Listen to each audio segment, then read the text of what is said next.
మొత్తానికి హిందువులు మేల్కొన్నారండి. ఒక్క రోజులోనే విజయం సాధించారు. నిన్న కడపలో మనం చూసాం హిందువుల్లో ఐక్యత ఎలా వచ్చిందో. ఒక ఆంజనేయ స్వామి విగ్రహం విషయంలో. అలీ ఏదైతే ఫన్నీగా చేశాను అనుకుంటూ తన సినిమా క్లిప్పింగ్ తోటి లక్ష్మీ అష్టోత్తరం చదువుతున్నట్టుగా సబ్బు మీద ఒక అష్టోత్తరం చదవడానికి ప్రయత్నించాడండి.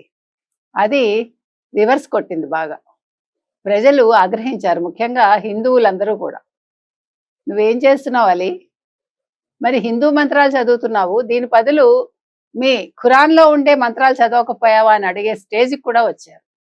అంటే హిందువుల్లో ఆత్మవిశ్వాసం పెరిగింది, ధైర్యం వచ్చింది, ఏకతాటి మీదకి వస్తున్నారు, ప్రశ్నించే ఒక గొంతుకని వినిపిస్తున్నారు.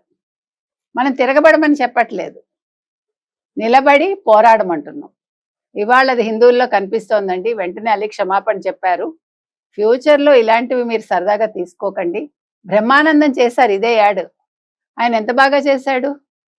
ఇది నేనేనా, ఇంత అందంగా ఉన్నానా అన్నట్టుగా ఆయన చెప్పడం జరిగింది. అక్కడ ఆ యాడ్ పండింది, ఇక్కడ ఈ యాడ్ ఎండింది. మీకు ఇంకొకటండి, గతంలో కూడా చాలా యాడ్స్ వచ్చాయి, ముఖ్యంగా హిందువుల మనోభావాలు, నార్త్ ఇండియన్స్ మనోభావాలు దెబ్బతీసేలాగా. ఎందుకన్నా ఎవరు తిరగబడలేదు. తర్వాత నగల దుకాణాలకు సంబంధించి వచ్చే యాడ్స్ కూడా మీరు గమనించండి. బొట్టు లేకుండా వాళ్ళందరూ కూడా చేస్తున్నారు. దీని మీద కూడా తిరుగుబాటు వచ్చాక ఒక యాడ్ మార్చడం జరిగింది.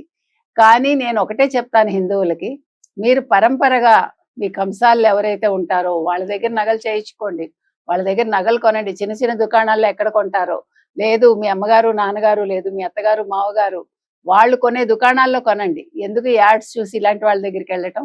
సాధ్యమైనంత మట్టికి హిందూ ధర్మాన్ని, హిందూ సంస్కృతి సంప్రదాయాల్ని పరిరక్షించే వాళ్ళ దగ్గరికి వెళ్ళండి.